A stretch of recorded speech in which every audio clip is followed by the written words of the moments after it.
This is our sixth one of these that we've done, and I always wear a hat. Now, on the show, the No Name Cinema Society, the film review show that we do, I always wear a hat, sort of like Mr. Rogers' sweater, and potentially only half of this audience gets that reference. But yeah, so I always wear a hat, but she's like, why this hat? And of course, she knew to ask because there is a reason. Because obviously we're doing all these readings of films from 1942. I'm not a Cardinals fan, but the Cardinals won the World Series in 1942, so I'm nerdy enough to try and represent the year 1942 by wearing the hat of the team that won the World Series that year. So I was not going to mention that, but one of the actresses, Allie Aston, specifically asked me to mention it, so that's my opening remarks. So one of the things that everyone always wants to ask me is, why the hell are you doing this? Like, what is the purpose? And I'm always trying to find new and interesting ways, because I'm always saying, well, it's a new and unique way to introduce these old films to new audiences, which is true. Like that's the basis.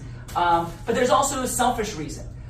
Because it's actually really fun for us. It's really these. We picked 10 of the best. Well, we perceived to be the best films of 1942 and some of the best scripts. And so we, as actors and directors, get to dig into these amazing roles from our past and get to introduce them to you guys. And particularly Random Harvest is interesting because it's a little lesser known than some of the other films that we've been doing. Like last month we did Woman of the Year, which is famous for where Tracy and Hepburn first met. So that's one is a little more well known. Later in the year we've got Hitchcock's Saboteur and William Wyler's Mrs. Miniver, which won the Oscar for Best Picture in 1942, and Magnificent Ambersons from Orson Welles. Those are some bigger names. So Random Harvest sort of slides under the radar a little bit.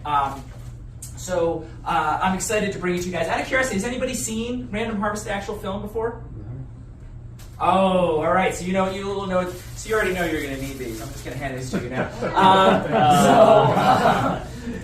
So anyway, one of the first act of Random Harvest deals with someone with mental health issues, and what it wants to sort of point out is the sloppy way that mental health issues were dealt with and feared amongst the people, amongst the communities. Like there was so little knowledge about it.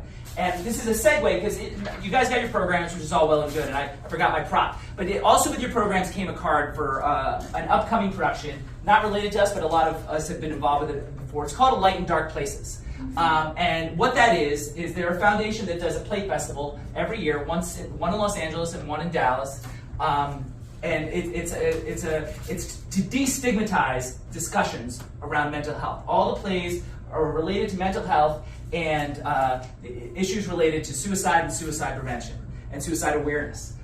It's a great evening. A lot of us that are, I directed a play there last year. A lot of cast members have been involved, and that's why we wanted to do Random Harvest tonight, because The Light in Dark Places opens up on Friday and runs the next 2 weekends, not far from here. So I want you guys to be aware of it. It's a good cause. They work in conjunction with the American Foundation for Suicide Prevention, and so it's sort of connected to Random Harvest. And so I wanted to call that out. As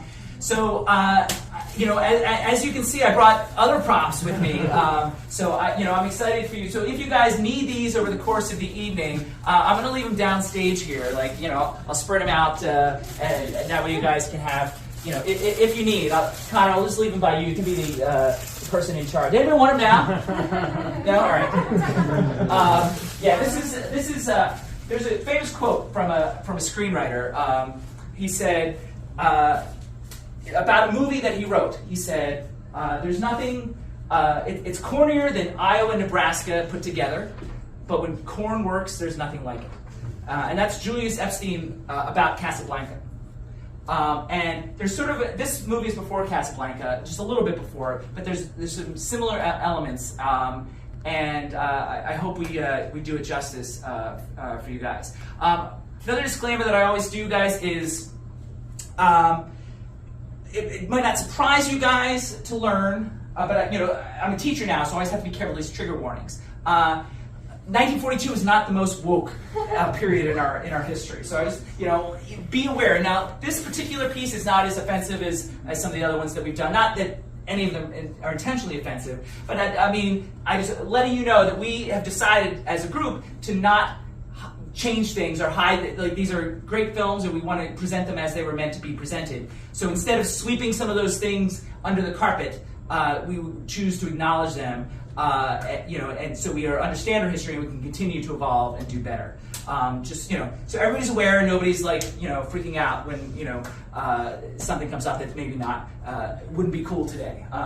So anyway, that's what I got going on. I did also want to acknowledge that the cast tonight donated their time and talent to this endeavor, which I am very grateful for. And we had a great rehearsal, so I'm very excited to bring you guys. Oh, and I also forgot to tell you, all the music that you heard is from 1942 in the pre-show, including what you just heard was the selection from the score from Rain and Harvest, the actual film, and throughout the night, during intermission, etc., will also be from 1942. So with that said, thank you so much, and ladies and gentlemen, the cast of Random Harvest.